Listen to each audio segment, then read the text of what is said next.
नमस्कार प्यारे विद्यार्थियों, आप सबका एडुसेट प्रोग्राम में स्वागत है। मैं गणित प्रवक्ता विमी गोयल आपके लिए 11th स्टैंडर्ड की ट्रिग्नोमेट्री लेकर आई हूँ। ट्रिग्नोमेट्री को समझना बहुत जरूरी है क्योंकि एक इम्पोर्टेंट टॉपिक भी है और यूजफुल टॉपिक भी है। हमारे जितने भी नेक्स्ट टॉपिक्स हैं, चाहे वो डिफरेंशिएशन है या इंटीग्रेशन है, इन सबको समझने के लिए ट्रिग्नोमेट्री का समझ होना जरूरी है। तो ट्रिग्नोमेट्री क्या है? ट्रिग्नोमेट्री के अंदर 3 वर्ड्स इंक्लूड है। पहला वर्ड है ट्राई। ट्राई का मतलब है 3 और इसके बाद है नेक्स्ट वर्ड ट्राइगोन। ट्राइगोन का मतलब है ट्राइंगल। मेट्री का मतलब है मेजरमेंट। यानी कि ट्रिग्नोमेट्री का मतलब हुआ ट्रायंगल के 3 पार्ट्स की मेजरमेंट। लेकिन कौन से 3 पार्ट्स? क्योंकि ट्रायंगल के अंदर तो एंगल्स भी हैं और साइड्स भी हैं। एक्चुअली ट्रायंगल के साइड्स और एंगल्स जो भी हमारे पास पार्ट्स होते हैं, इन सभी की मेजरमेंट को ट्रिग्नोमेट्री कहते हैं। तो ट्रिग्नोमेट्री स्टार्ट करने से पहले हम एंगल के बारे में ही पढ़ेंगे क्योंकि जो ट्रिग्नोमेट्री है एंगल के ऊपर बेस्ड है। तो एंगल क्या है? देखिए, मान लीजिए ये हमारी इनिशियल साइड है। जब इनिशियल साइड को हम रोटेट करते हैं कुछ इस तरह से, ठीक है, तो ये हमारी ये वाली जो साइड है टर्मिनल साइड हुई और ये वर्टेक्स है जिस वर्टेक्स से इस इनिशियल साइड को रोटेट किया गया।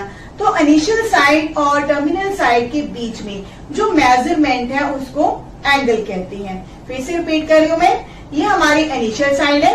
इनिशियल साइड को जब हम रोटेट करते हैं यूं, तो उन टर्मिनल साइड और इनिशियल साइड के बीच में जो मेजरमेंट है उसको एंगल कहते हैं। लेकिन एंगल कई तरह के हो सकता है।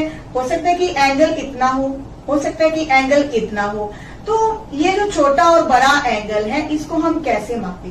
देखिए, जो टेम्परेचर है, मान लीजिए मैं ये कहती हूँ कि मुझे फीवर है, तो फीवर को मापने के लिए हमारे पास 2 मेजरमेंट्स होते हैं, एक तो फारेनहाइट, दूसरा सेल्सियस। तो ठीक उसी तरह हमारे पास एंगल को मापने के 2 मेजरमेंट्स हैं। फर्स्ट है डिग्री और सेकंड है रेडियन। डिग्री क्या है? डिग्री के कंसेप्ट को समझने के लिए हम पेन की सहायता ले लें। ये पेन है, इसके इस वर्टेक्स से हम इस पेन को घुमाना शुरू करते हैं। जैसे ही इस पेन ने घूमना स्टार्ट किया तो ये पेन घूम के एक चक्कर लगाकर वापस अपनी इनिशियल पोजीशन पर वापस आ चुका है। तो जब ये अपनी इनिशियल पोजीशन पर वापस आया और इसने एक चक्कर पूरा लगाया तो उसको हम कहते हैं 1 कंप्लीट रेवोल्यूशन। तो इस कंप्लीट रेवोल्यूशन को हम डिग्री के साथ कैसे रिलेट करेंगे? देखिए, जो 1 डिग्री है वो किसके इक्वल होती है? 1/360th part of 1 revolution. तो इस तरह हम ये कह सकते हैं कि एक रेवोल्यूशन का अगर हम 1/360th पार्ट लेते हैं तो वो 1 डिग्री की वैल्यू के इक्वल होता है। अब हम एक क्लॉक की सहायता लेते हैं। क्लॉक में क्या होता है कि जो मिनट हैंड है वो एक कंप्लीट रेवोल्यूशन लेने में कितना टाइम लगाती है? 1 घंटा। तो 1 घंटे के अंदर कितने मिनट होते हैं? 60 मिनट। और 60 मिनट में अगर हम 1 मिनट की बात करते हैं तो 1 मिनट के अंदर कितने सेकंड्स होते हैं? 60 सेकंड्स। तो ठीक उसी तरह 1 डिग्री के अंदर 60 मिनट होते हैं और 1 मिनट के अंदर 60 सेकंड्स होते हैं। तो डिग्री से रिलेटेड जो एंगल्स हैं उनको कैसे कंस्ट्रक्ट किया जाता है? देखिए, आप सबसे पहले हम ड्रॉ करने जा रहे हैं 360 डिग्री। 360 डिग्री एंगल कैसे बनता है? मान लीजिए ये हमारे पास एक रे दी गई है जिसका ये वर्टेक्स है जिससे हमने रे को रोटेट करना है और इस रे को रोटेट किया गया है एक रेवोल्यूशन में। एक रेवोल्यूशन का मतलब यह है कि ये अपनी इनिशियल पोजीशन पर वापस आ जाती है। तो इस सेंटर पर जो एंगल बनेगा वो बनेगा 360। अब हम एंगल ड्रॉ कर रहे हैं 180। अब 180 क्या है? 360 का हाफ। तो इसीलिए इस रे को हमने इस तरह से रोटेट करना है कि वो 360 के जस्ट हाफ डिस्टेंस में रोटेट हो। तो ये जो रे आएगी हमारे पास, टर्मिनल रे, ये अपनी इनिशियल पोजीशन के जस्ट ऑपोजिट डायरेक्शन में होगी। और एक बात हम नोट करेंगे कि ये जो लाइन बनेगी हमारे पास, ये एक स्ट्रेट लाइन बनेगी। इसके बाद है 90 डिग्री एंगल। 90 डिग्री एंगल क्या है? 180 का हाफ। तो 180 के हाफ के लिए हमने इस रे को रोटेट करना है इस वर्टेक्स से 180 की हाफ डिस्टेंस तक, तो ये जो एंगल बनेगा 90 डिग्री एंगल बनेगा। 270 डिग्री को हम 180 से कितना ज़्यादा रोटेट करेंगे? 90 डिग्री। यानी कि 270 के लिए हमने जो रे है उसको रोटेट करना है 180 प्लस 90 डिग्री में। तो ये हमारे पास इनिशियल रे है। इस वर्टेक्स से हम लाइन को रोटेट कर रहे हैं, पहले 180 तक, 180 के बाद 90 डिग्री और लिए। तो ये जो सेंटर पर एंगल बनेगा वो बनेगा 270 डिग्री। अब ये जो चार एंगल्स है हमारे पास 360, 180, 90 और 270, ये चारों एंगल्स हमारे पास क्या थे? पॉजिटिव एंगल्स हैं। और इनको हमने किस डायरेक्शन में रोटेट किया? एंटी क्लॉकवाइज डायरेक्शन में। तो एंटी क्लॉकवाइज डायरेक्शन और क्लॉकवाइज डायरेक्शन में क्या डिफरेंस है? इसके लिए हम एक क्लॉक की हेल्प ले रहे हैं। हाँ, ये इस क्लॉक में आप देख रहे हैं कि जो क्लॉक की नीडल्स हैं जिस डायरेक्शन में घूमेंगी वो क्लॉकवाइज डायरेक्शन होती है, और इसकी जो ऑपोजिट डायरेक्शन होगी वो होती है एंटी क्लॉकवाइज डायरेक्शन। तो एंगल जो पॉजिटिवली बनाए जाते हैं वो एंटी क्लॉकवाइज डायरेक्शन में होते हैं, लेकिन जो माइनस में होंगे एंगल, नेगेटिव एंगल्स हैं, उनके लिए डायरेक्शन क्या ली जाएगी? क्लॉकवाइज। यानी कि जिस तरफ क्लॉक घूमता है उस तरफ हम रोटेट करेंगे। ये हमारी इनिशियल लाइन है। इस इनिशियल लाइन को हम इस वर्टेक्स से रोटेट कर रहे हैं। कितना रोटेट करेंगे? 30 डिग्री। 30 डिग्री क्लॉकवाइज डायरेक्शन में। तो ये जो हमारी टर्मिनल रे आएगी ये इनिशियल रे के नीचे वाली डायरेक्शन में होगी, तो एंगल बनेगा -30 डिग्री। अगर हम इनिशियल रे को एंटी क्लॉकवाइज डायरेक्शन में घुमाते हैं फिर हमारे पास पॉजिटिवली 30 डिग्री आता है। तो उसी तरह जो एंगल है हमारे पास -90, वो भी ऐसे ही बनेगा कि जो इनिशियल रे है उसको हमने क्लॉकवाइज डायरेक्शन में नीचे की तरफ घुमाया, तो नीचे वाली डायरेक्शन में जो एंगल बनेगा -90 डिग्री एंगल बनेगा। तो इस तरह आपने देखा कि जो एंगल्स हैं डिग्री में एंटी क्लॉकवाइज या क्लॉकवाइज कैसे बनाए जाते हैं।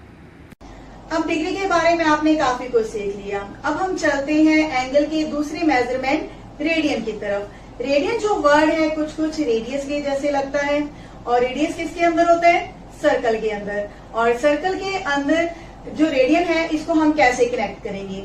मान लीजिए जो एंगल बन रहा है सर्कल के सेंटर पे बन रहा है, तो उसके सामने वाली जो आर्क लेंथ है उसके साथ उसका क्या कनेक्शन है? मान लीजिए ये हमारी इनिशियल रे है और इस वर्टेक्स से ये रे स्टार्ट करती है घूमना। जब ये घूमकर यहाँ तक आ जाती है तो इस वर्टेक्स पे जो एंगल बनता है उसके सामने ये जो आर्क लेंथ है उसका इसका सीधा कनेक्शन कैसे है? जैसे ही हम एंगल को बढ़ाते हैं तो आर्क लेंथ भी इंक्रीज हो जाती है। तो ये कनेक्शन इजीली हम समझ सकते हैं कि थीटा और आर्क लेंथ का सीधा कनेक्शन है। तो चलते हैं सर्कल की तरफ। मान लीजिए हमारे पास एक सर्कल है जिसका रेडियस है 1 यूनिट। अब यूनिट कुछ भी हो सकते हैं, 7 सेंटीमीटर का भी एक यूनिट लिया जा सकता है। अब थीटा और आर्क लेंथ का रिलेशन क्या होता है? Theta is equal to L by R. ये हमारे पास फॉर्मूला है जो हमने 10th में भी सीखा था। अब इस फॉर्मूले की सहायता से हम थीटा को रेडियन में कैसे रिलेट करेंगे? तो यहाँ पे जो L है वो कैसे आएगी? देखिए जब लाइन जो है घूमना स्टार्ट करती है एक रेवोल्यूशन में, तो ये क्या बन रहा है आपके सामने? सर्कल का सरकमफ्रेंस। यानी कि यहाँ पे जो L होगी वो एक कंप्लीट रेवोल्यूशन में वैल्यू क्या ले रही है? 2 पाई आर। तो थीटा वैल्यू किसकी इक्वल आ जाएगी? 2 pi r divide by r and it will be equal to 2 pi radian. लेकिन ये जो थीटा आया है हमारे पास 2 pi radian value that is in 1 complete revolution. तो हम ये कह सकते हैं कि एक रेवोल्यूशन के अंदर 2 पाई हमारे पास जो है रेडियन वैल्यू है किसी एंगल थीटा की। अब जो ये 2 पाई है, इसमें पाई की वैल्यू क्या होगी 22/7। तो इस तरह आपने रेडियन के कंसेप्ट को भी समझ लिया। लेकिन जैसे हम डिग्री के एंगल्स को बनाते हैं, रेडियन के एंगल्स को कैसे बनाया जाएगा। अब डिग्री में भी हमारे पास पॉजिटिव और नेगेटिव एंगल्स होते हैं, तो ठीक उसी तरह रेडियन में भी हमारे पास पॉजिटिव और नेगेटिव एंगल्स होते हैं। चलिए देखिए उनको कैसे बनाएंगे। अब हम डिस्कस करेंगे रेडियन मेजर्स क्या हैं और इनको कैसे डिस्क्राइब किया जाता है। हमारे पास 3 एग्जाम्पल हैं, 1 रेडियन, 1.5 रेडियन, -2 रेडियंस। तो ये हमारे पास एक सर्कल है जिसका रेडियस हमने क्या लिया 1 यूनिट। क्लियर है, रेडियस हमारे पास क्या है 1 यूनिट। तो इस सर्कल के अंदर सेंटर पे जो एंगल बनेगा उसका आर्क लेंथ के साथ सीधा कनेक्शन है। मान लीजिए ये सेंटर O है और A पॉइंट से हम आर्क लेंथ ले रहे हैं 1 रेडियन। तो आर्क लेंथ अगर 1 रेडियन है B पॉइंट तक, तो इस B पॉइंट को जब हम सेंटर O से मिलाएंगे तो सेंटर पे जो एंगल थीटा बनेगा, तो थीटा की वैल्यू क्या होगी इक्वल टू 1 रेडियन, क्योंकि हमारे पास सीधा कनेक्शन है theta is equal to L। तो आर्क लेंथ हमारे पास क्या है 1 रेडियन, तो थीटा की वैल्यू भी क्या होगी 1 रेडियन। अब हम डिस्कस करेंगे 1.5। इसी तरह एक सर्कल जिसका रेडियस हमारे पास क्या है 1 यूनिट है, तो उसमें हम आर्क लेंथ 1.5 लेंगे, 1.5 रेडियन। तो उसमें भी जब एंगल हमारा बनेगा वो भी बनेगा 1.5 रेडियंस। तो बिल्कुल सीधी सी बात है, जैसे ही आर्क लेंथ को बढ़ाया जाएगा एंगल भी हमारा बढ़ता जाएगा। और -2 रेडियंस बिल्कुल डिग्री के कंसेप्ट की तरह ही हमने जो रोटेशन लेनी है, अब हम रोटेशन लेनी है क्लॉकवाइज। तो ये सर्कल है, ये हमारी रे है, लाइन है OA। इस लाइन को अब हम एंटी क्लॉकवाइज डायरेक्शन में लेंगे। तो जहाँ पे ये आर्क लेंथ 2 रेडियंस होगी, एक्चुअल में तो ये नेगेटिव डायरेक्शन में है, तो नेगेटिव डायरेक्शन में ये हमारे पास क्या होगी -2 रेडियंस। तो एंगल जो बनेगा सेंटर पे वो भी क्या होगा -2 रेडियंस। तो इस तरह रेडियंस चाहे प्लस में है या माइनस में है, उनको भी हम डिग्री की तरह रिप्रेजेंट कर सकते हैं। अब आपने देखा कि जैसे जैसे आर्क लेंथ बढ़ती है वैसे वैसे एंगल जो है इंक्रीज होता है, यानी कि जो रेडियन वैल्यू है वो थीटा के ऊपर डिपेंड करती है। तो इस तरह जो थीटा है that can be written also in the radian value. तो अब हम सीखेंगे कि जो रेडियन है उसको डिग्री में कैसे कन्वर्ट किया जाता है और डिग्री को रेडियन में कैसे कन्वर्ट किया जाता है। एक्चुअली इन दोनों के बीच में एक रिलेशन है, जो फॉर्मूला है उसको हम सीख लेते हैं। लेकिन फॉर्मूला सीखने से पहले ये बात मैं आपको क्लियर कर देना चाहती हूँ कि जो काफी स्टूडेंट्स हैं वो इन दोनों फॉर्मूलाज में काफी कंफ्यूज हो सकते हैं कि हम रेडियन टू डिग्री वाला फॉर्मूला याद करें या डिग्री टू रेडियन वाला फॉर्मूला याद करें।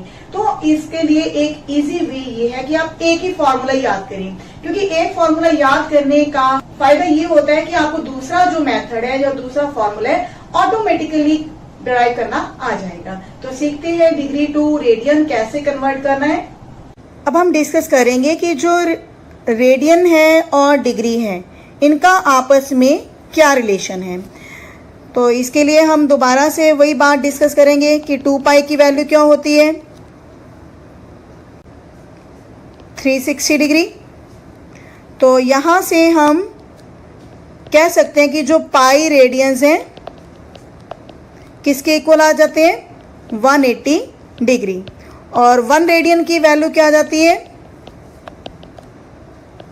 180 डिवाइड बाय पाई डिग्री, और we can say 1 degree is equal to pi by 180 radian. तो यही हमारे पास रिलेशन है डिग्री और रेडियन का कि 1 रेडियन हमारे पास क्या है 180 बाय पाई डिग्री, और 1 डिग्री क्या है पाई बाय 180 रेडियन। आप इन दोनों में से कोई भी एक रिलेशन याद कर लें। इस एग्जाम्पल में हम 40 डिग्री 20 मिनट को कन्वर्ट करेंगे रेडियन मेजर में।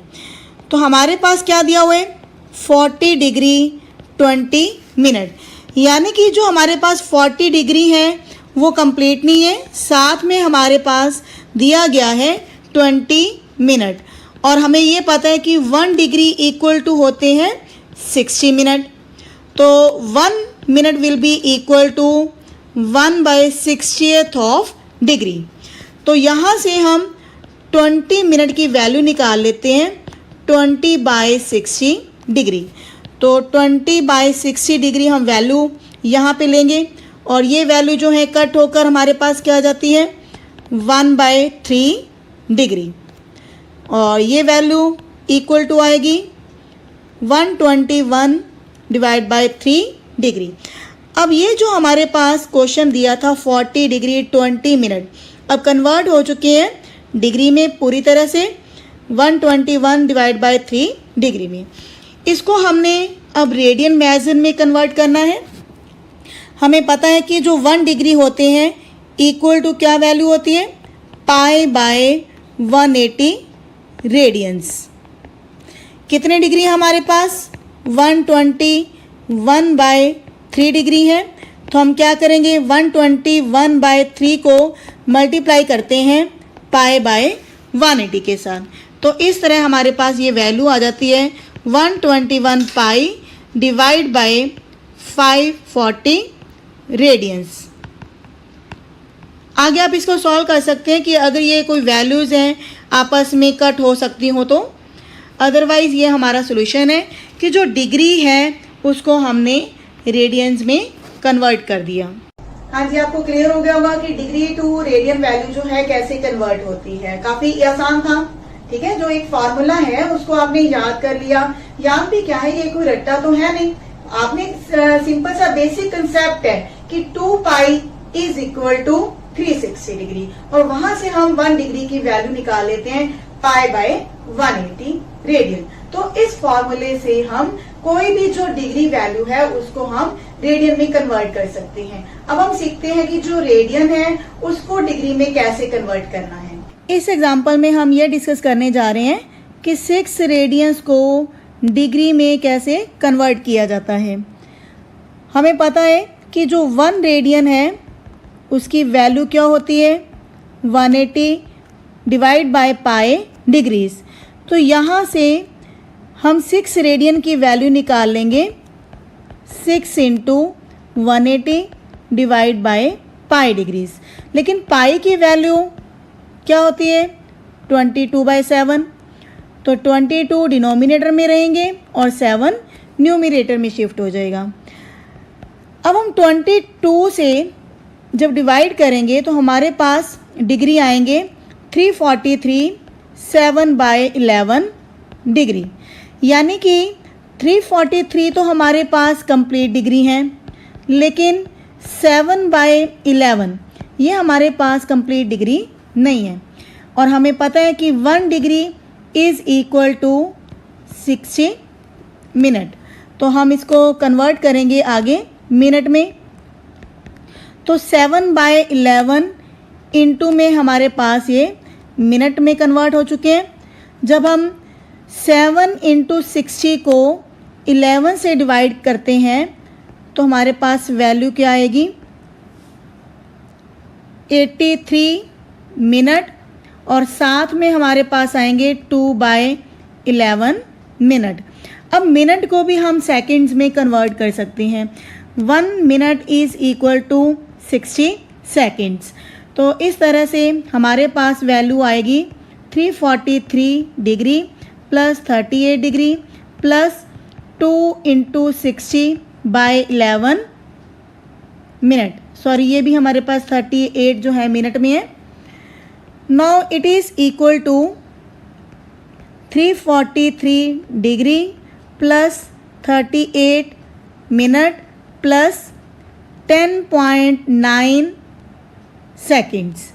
तो 120 को जब हम 11 से डिवाइड करते हैं तो हमारे पास अप्रॉक्सीमेट वैल्यू आ जाती है 10.9 सेकेंड्स। तो इसको हम ऐसे लिख सकते हैं 343 डिग्री 38 मिनट 11 सेकेंड्स अप्रॉक्सीमेट, क्योंकि हमें पता है कि जो 10.9 सेकेंड्स हैं किसके इक्वलेंट है, 11 के। 11 को अप्रॉच करते हैं, इसीलिए हम इसको 11 सेकेंड्स अप्रॉक्सीमेट वैल्यू के लिख सकते हैं।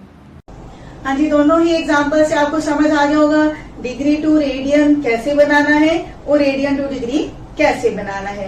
ये काफी आसान टॉपिक है, तो आप देख ही रहे हो कि ट्रिग्नोमेट्री कहीं से भी मुश्किल टॉपिक नहीं है। तो चलिए देखते हैं थर्ड एग्जाम्पल हमारी क्या है। थर्ड एग्जाम्पल क्या है, find the radius of a circle in which central angle of 60 degree intercepts an arc of length 37.4 centimetre. इस क्वेश्चन के अंदर हम सर्कल का रेडियस फाइंड आउट करने जा रहे हैं। स्टेटमेंट में हमारे पास एक सर्कल है, इस सर्कल का जो सेंटर पे एंगल बन रहा है वो एंगल कितने डिग्री है, 60 डिग्री। आर्क लेंथ है, ये जो आर्क लेंथ है एंगल के बिल्कुल ऑपोजिट डायरेक्शन में 37.4 सेंटीमीटर।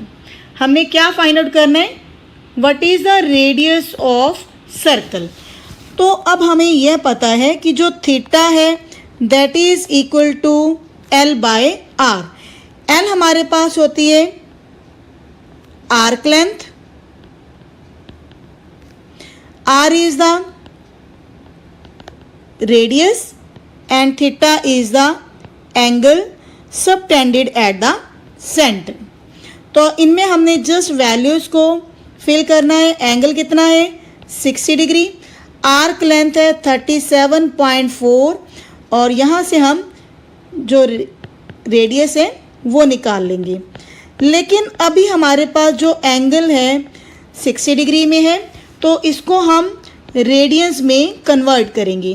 तो रेडियंस में कन्वर्ट हम कैसे करते हैं, हमारे पास फॉर्मूला है 1 degree is equal to pi by 180 radians. तो ये वैल्यू हम यहाँ पे लगाएंगे पाई बाय 180।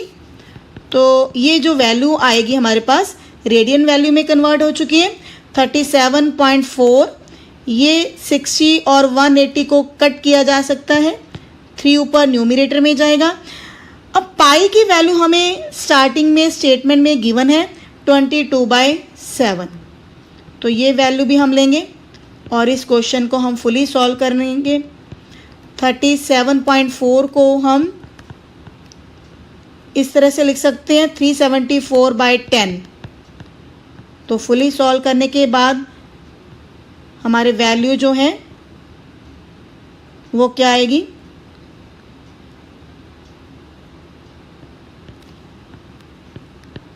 अब आप इसको इजीली कैलकुलेट कर सकते हैं 17 × 3 × 7। तो यहाँ से आपका जो रेडियस है वो कैलकुलेट हो जाएगा। Radius will be in centimetres. Third example में भी आपने देखा कि हमारे पास क्या दिया हुआ था, एक सर्कल दिया हुआ था जिसके सेंटर पे जो एंगल बन रहा है उसके अकॉर्डिंग हमारी जो लेंथ ऑफ आर्क दी हुई है और उसके अकॉर्डिंग हमने रेडियस को कैसे सॉल्व किया। तो ये भी क्वेश्चन काफी आसान था। चलते हैं आगे, हमारी जो फोर्थ एग्जांपल है वो भी देखिए। इस एग्जांपल में क्या दिया गया है, minute hand of A watch is 1.5 centimetre long, how for its tip move in 40 minutes. इस क्वेश्चन के अंदर एक वॉच है जिसका रेडियस हमें दिया गया है 1.5 सेंटीमीटर। हमें यह बताना है कि जब ये मिनट हैंड रोटेट करना स्टार्ट करती है तो 40 मिनट में ये कितनी डिस्टेंस कवर करेगी, यानी कि हमें क्या फाइंड आउट करना है इस क्वेश्चन के अंदर, आर्क लेंथ को। आर्क लेंथ हमने कैलकुलेट करनी है। तो आर्क लेंथ का फॉर्मूला है L is equal to R into theta. Radius कितना है 1.5 और थीटा वैल्यू हम कैसे कैलकुलेट करेंगे। देखिए, एक 1 रेवोल्यूशन के अंदर हमारे पास एंगल क्या होता है 2 पाई इन 1 आवर, यानी कि 60 मिनट के अंदर एंगल बनेगा 2 पाई। तो 1 मिनट के अंदर थीटा वैल्यू क्या आ जाएगी, 2 पाई डिवाइड बाय 60। लेकिन अगर हमने 40 मिनट के अंदर एंगल निकालना हो तो हम क्या करेंगे, 40 से मल्टीप्लाई करेंगे। तो ये वैल्यू हमारे पास क्या आ जाएगी, 4 पाई बाय 3। अब हम पाई की वैल्यू क्या फिल करेंगे, पाई हमें दिया हुआ है 3.14, तो ये वैल्यू हम सब्स्टिट्यूट करेंगे 1.5 इंटू 4/3 इंटू 3.14। तो इस तरह ये वैल्यू हमारे पास आ जाती है 6.28 सेंटीमीटर। अब ये हमारे पास क्या आया है, एल क्या है हमारे पास, आर्क लेंथ। तो इस तरह हम आर्क लेंथ कैलकुलेट कर चुके हैं 6.28 सेंटीमीटर। इस एग्जाम्पल में क्या दिया गया है, if the arcs of the same lengths in 2 circles subtends angle 65 degree and 110 degree at the centre, find the ratio of their radii. आपके सामने ये 2 सर्कल्स आपको नज़र आ रहे होंगे। इनमें सेंटर पे जो एंगल बना है फर्स्ट सर्कल में 65 डिग्री और सेकेंड सर्कल के अंदर है 110 डिग्री। फर्स्ट सर्कल का रेडियस हम R1 ले रहे हैं, सेकेंड सर्कल का रेडियस R2, और दोनों में आर्क लेंथ सेम है and that R equal to L। दोनों में आर्क लेंथ सेम है, इसीलिए हमने L1 L2 की बजाय सिंपली L लिया है। और हमारे पास क्या है, find the ratio of their radii. तो रेडियस के बीच में हमने रेशो फाइंड आउट करनी है, R1 रेशो R2। अब R1 कैसे कैलकुलेट होगी, using L by theta formula. L same है, थीटा हमारे पास क्या 65 डिग्री। सिमिलरली R2 हमारे पास आएगा using L by theta formula, L divide by 110। तो यहाँ पे हमारे पास जो रेशो आएगी L divide by 65 degree ratio with L divide by 110 degree. तो यहाँ से L और L कैंसिल किए जा सकते हैं। जो 110 है क्रॉस मल्टीप्लाई करेंगे, 65 इधर क्रॉस मल्टीप्लाई होगा, तो हमारे पास वैल्यू आ गई 110 डिग्री रेशो विद 65 डिग्री। अब जो डिग्री है उसको हम रेडियंस में कन्वर्ट करें। रेडियन वैल्यू क्या होती है, पाई बाय 180। तो दोनों तरफ हम पाई बाय 180 से मल्टीप्लाई करेंगे डिग्री को रेडियन में कन्वर्ट करने के लिए। अब पाई बाय 180 कैंसिल हो जाएगा दोनों तरफ। ये दोनों टर्म्स भी जो हैं 5 से कैंसिल हो सकती हैं। तो यहाँ पे आएगा 22 और यहाँ पे आएगा 13। तो दोनों रेडियस के बीच में रेशो क्या आई, 22:13। तो इस तरह हम 2 रेडियस की रेशो कैलकुलेट कर सकते हैं। एग्जाम्पल्स को देखने के बाद मुझे लगता है कि आपको ट्रिग्नोमेट्री काफी आसान लग रही होगी, है ना। एक्चुअली ट्रिग्नोमेट्री कहीं से भी मुश्किल नहीं है। इसको समझने के लिए हमारे बेसिक कंसेप्ट्स को समझना जरूरी है। तो मुझे उम्मीद है इन एग्जाम्पल्स को देखकर, इस वीडियो को देखकर आपको आज ट्रिग्नोमेट्री से जो भी हमारा डर था, भय था, आपका दूर हो गया होगा। और इन एग्जाम्पल्स की हेल्प से अब आप एक्सरसाइज का कोई भी क्वेश्चन बिना किसी हेल्प के कर सकते हैं। तो हमारा नेक्स्ट लेक्चर देखना ना भूलिए। मिलते हैं नेक्स्ट वीडियो में। धन्यवाद।